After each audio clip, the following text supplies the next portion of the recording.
नमस्कार। आशा है आप सब ठीक होंगे।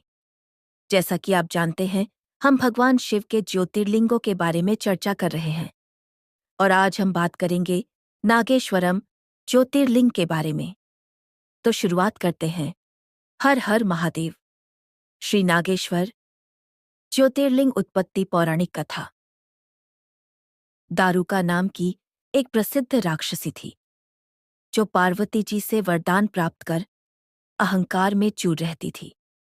उसका पति दरुका महान बलशाली राक्षस था।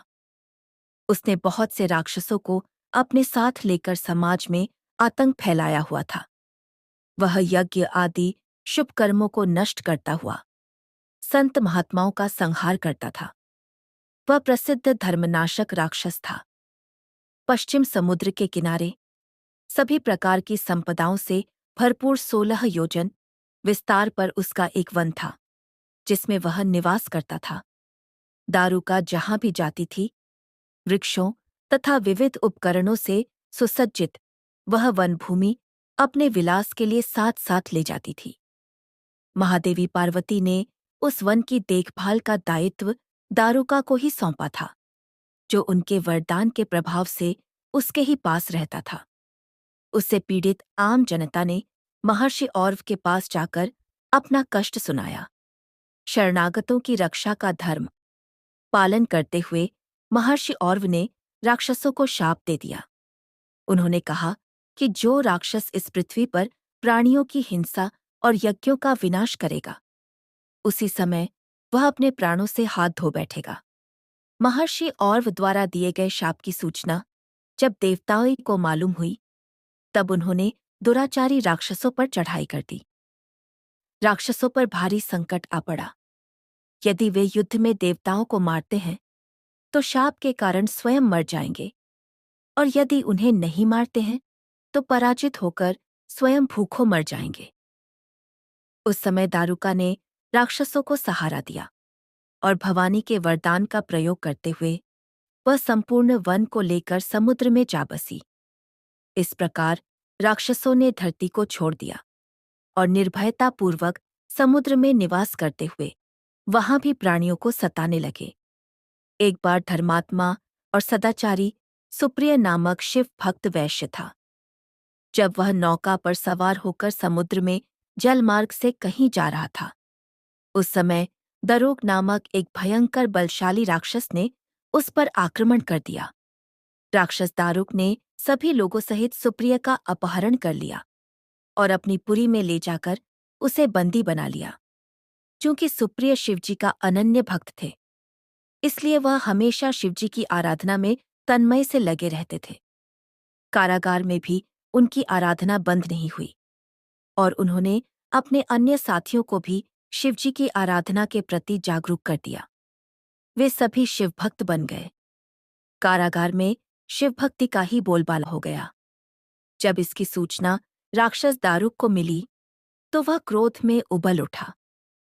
उसने देखा कि कारागार में सुप्रिय ध्यान लगाए बैठा है, तो उसे डांटते हुए बोला, वैश्य, तू आंखें बंद करके मेरे विरुद्ध कौन सा षड्यंत्र रच रहा है? वह जोर जोर से चिल्लाता हुआ धमका रहा था। इसका उस पर कुछ भी प्रभाव न पड़ा। घमंडी राक्षस दारुक ने अपने अनुचरों को आदेश दिया कि इस शिवभक्त को मार डालो। अपनी हत्या के भय से भी सुप्रिय डरे नहीं और वह भयहारी संकट मोचक भगवान शिव को पुकारने में ही लगे रहे। देव, आप ही हमारे सर्वस्व हैं, आप ही मेरे जीवन और प्राण हैं। इस प्रकार सुप्रिय वैश्य की प्रार्थना को सुनकर भगवान शिव एक बिल से प्रकट हो गए। उनके साथ ही 4 दरवाजों का एक सुंदर मंदिर प्रकट हुआ। उस मंदिर के मध्य भाग में गर्भगृह में एक दिव्य ज्योतिर्लिंग प्रकाशित हो रहा था तथा शिव परिवार के सभी सदस्य भी उसके साथ विद्यमान थे। वैश्य सुप्रिय ने शिव परिवार सहित उस ज्योतिर्लिंग का दर्शन और पूजन किया।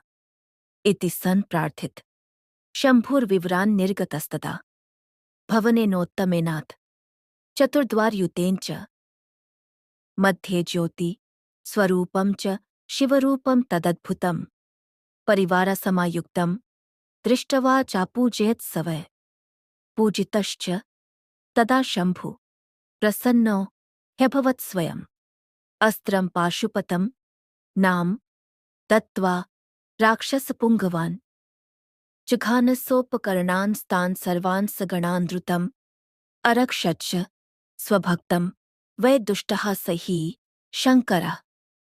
सुप्रिय के पूजन से प्रसन्न भगवान शिव ने स्वयं पाशुपतास्त्र लेकर प्रमुख राक्षसों को व उनके अनुचरों को तथा उनके सारे संसाधनों अस्त्र शस्त्र को नष्ट कर दिया।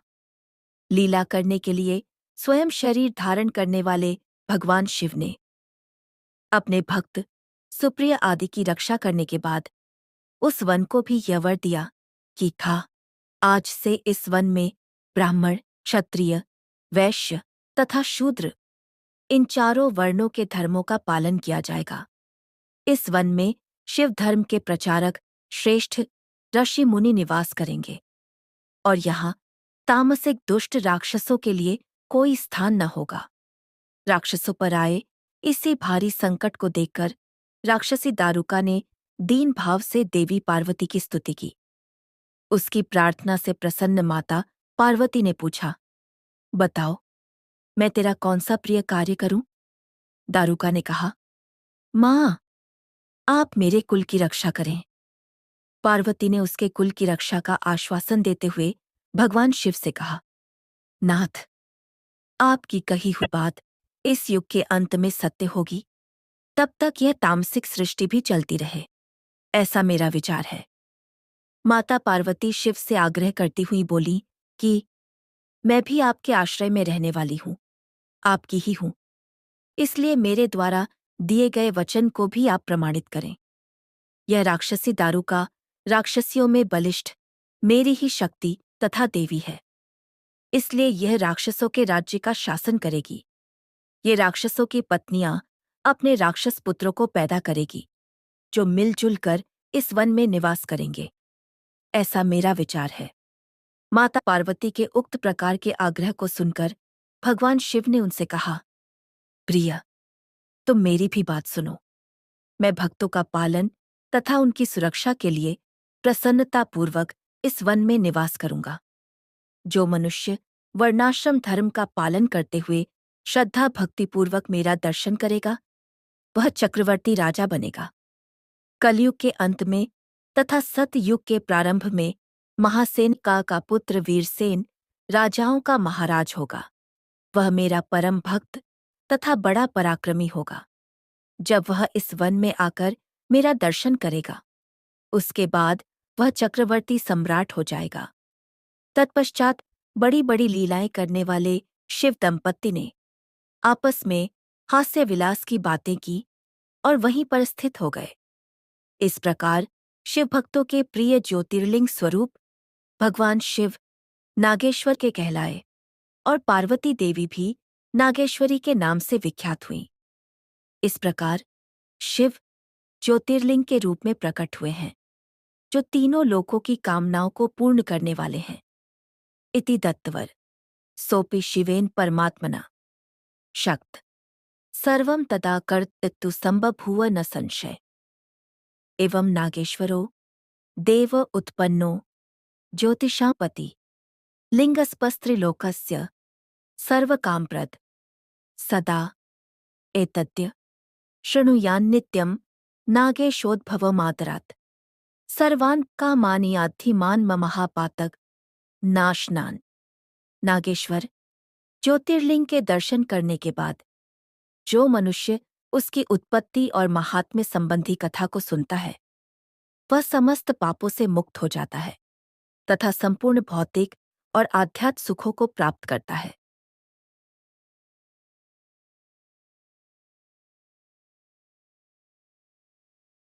देखने के लिए बहुत बहुत धन्यवाद और अगले वीडियो के लिए लाइक, सब्सक्राइब और बेल आइकन दबाना न भूलें।